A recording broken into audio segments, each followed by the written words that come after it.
भारत में चुनाव सिर्फ एक प्रक्रिया नहीं बल्कि एक त्योहार की तरह मनाए जाते हैं, जैसे दिवाली, होली या दशहरा। पर हर कोई उत्साह और उमंग के साथ अपने अपने तरीके से तैयार होता है। वैसे ही चुनाव के समय भी देश भर में एक अद्भुत उत्साह देखने को मिलता है। हर गली, मोहल्ला और शहर चुनावी रंगों में रंगा होता है। अभी हाल ही में भारत में लोकसभा चुनाव हुए थे, जिसमें भारत ने अपने प्रधानमंत्री का चुनाव किया था। लेकिन आज हम बात भारत के चुनाव की नहीं, उस देश के चुनाव की बात करेंगे जिसमें प्रधानमंत्री की जगह राष्ट्रपति का चुनाव होता है, और जिस चुनाव का इंतजार केवल भारत को ही नहीं पूरी दुनिया को होता है। आज हम बात करने जा रहे हैं अमेरिका में होने वाले चुनाव की, जो 5 नवंबर 2024 को है। विजेता जनवरी 2025 से शुरू होकर व्हाइट हाउस में 4 साल का कार्यकाल पूरा करेगा। तो चलिए एक बार समझने की कोशिश करते हैं एक ऐसे देश के राष्ट्रपति चुनाव प्रक्रिया को जो केवल अमेरिका की दिशा तय नहीं करता बल्कि अंतर्राष्ट्रीय राजनीति में भी व्यापक प्रभाव डालता है। अमेरिका में मुख्य रूप से 2 तरह के चुनाव होते हैं। आम चुनाव जिसमें राष्ट्रपति, सांसद और गवर्नर चुने जाते हैं, और प्राथमिक चुनाव जिसमें पार्टियां अपने उम्मीदवारों को चुनती हैं। भारत के चुनाव से अलग अमेरिकी राष्ट्रपति चुनाव हर 4 साल में नवंबर के पहले मंगलवार को होता है। लेकिन चुनाव की प्रक्रिया को समझने से पहले एक बार नजर डालते हैं कि राष्ट्रपति के चुनाव में कौन कौन भाग ले सकता है।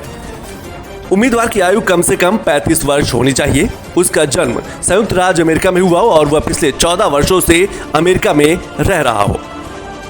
कैसे होती है चुनाव की शुरुआत, इस पर नजर डालते हैं। अमेरिका के राष्ट्रपति चुनाव से 1 साल पहले ही इसकी प्रक्रिया शुरू हो जाती है। अमेरिका में 2 मुख्य राजनीतिक दल, डेमोक्रेट्स और रिपब्लिकन हैं, जिनके उम्मीदवार ही चुनावी अभियान की शुरुआत करते हैं। इस अभियान में अलग अलग दलों के कई उम्मीदवार भाग लेते हैं और रैली आयोजित करते हैं। इसके बाद डेमोक्रेट और रिपब्लिकन उम्मीदवार टीवी पर बहस शुरू करते हैं। बहस के दौरान प्रत्येक उम्मीदवार अपनी नीतियों और अन्य मुद्दों पर अपना बचाव करता है। चुनाव की प्रक्रिया की बात करें तो पहला चरण चुनाव की प्रक्रिया प्राइमरी इलेक्शन और कॉकसेस के साथ शुरू होती है, जिससे लोग राज्यों और राजनीतिक दलों को राष्ट्रपति पद के उम्मीदवार चुनने में मदद करते हैं। इन दोनों का अपना अलग अलग महत्व है। चलिए समझते हैं कि कॉकसेस और प्राइमरी इलेक्शन में क्या अंतर है। कॉकसेस की बात करें तो ये एक ऐसा चरण है जिसमें पार्टी सदस्य चर्चा के बाद वोटिंग करते हैं और सर्वश्रेष्ठ उम्मीदवार का चयन करते हैं। डेमोक्रेट्स और रिपब्लिकन के अलग अलग उम्मीदवार चुने जाते हैं। इसमें प्रतिनिधियों का चयन करने के लिए एक राजनीतिक पार्टी के स्थानीय सदस्यों की एक बैठक होती है और कॉकस में प्रतिनिधि को चुना जाता है। अब प्राइमरी इलेक्शन की बात करें तो दूसरी ओर प्राइमरी में राष्ट्रपति चुनाव से पहले 6 से 9 महीने के अंदर लोग अपने उम्मीदवार को चुनते हैं। इसमें अलग अलग पार्टी के विभिन्न प्रतिनिधियों में से सबसे अच्छे उम्मीदवार के लिए वोट किया जाता है, जो आम चुनाव में पार्टी का प्रतिनिधित्व करेगा। प्राइमरी मतदाता गुप्त वोटिंग करके अपने पसंदीदा उम्मीदवार का चयन करते हैं। और दूसरा चरण नेशनल कन्वेंशन का होता है।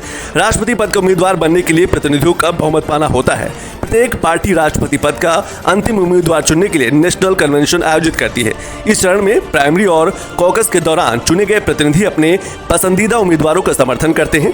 सम्मेलन के अंत में प्रत्येक पार्टी से अंतिम राष्ट्रपति पद के उम्मीदवार का ऐलान होता है। अगर प्राइमरी और कॉकस के दौरान किसी उम्मीदवार को बहुमत नहीं मिलता है तो नेशनल कन्वेंशन प्रतिनिधि उम्मीदवार का चयन करते हैं। इस नेशनल कन्वेंशन में राष्ट्रपति पद का उम्मीदवार अपने लिए एक उपराष्ट्रपति पद का उम्मीदवार चुनता है, जो कि उपराष्ट्रपति पद का उम्मीदवार होता है। उसके बाद राष्ट्रपति पद के उम्मीदवार लोगों का समर्थन जीतने के लिए पूरे देश में प्रचार करते हैं।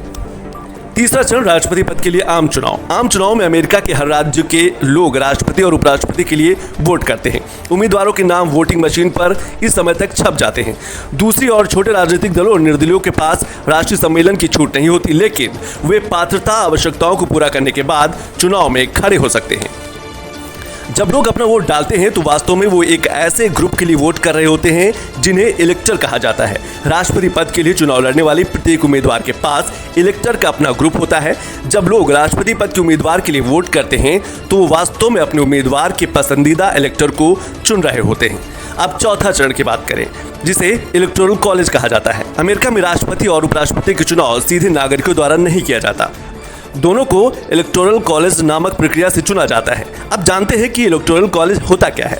इलेक्टोरल कॉलेज वो प्रक्रिया है जिसमें प्रत्येक राज्य के निर्वाचक या प्रतिनिधि यह निर्धारित करते हैं कि राष्ट्रपति कौन होगा।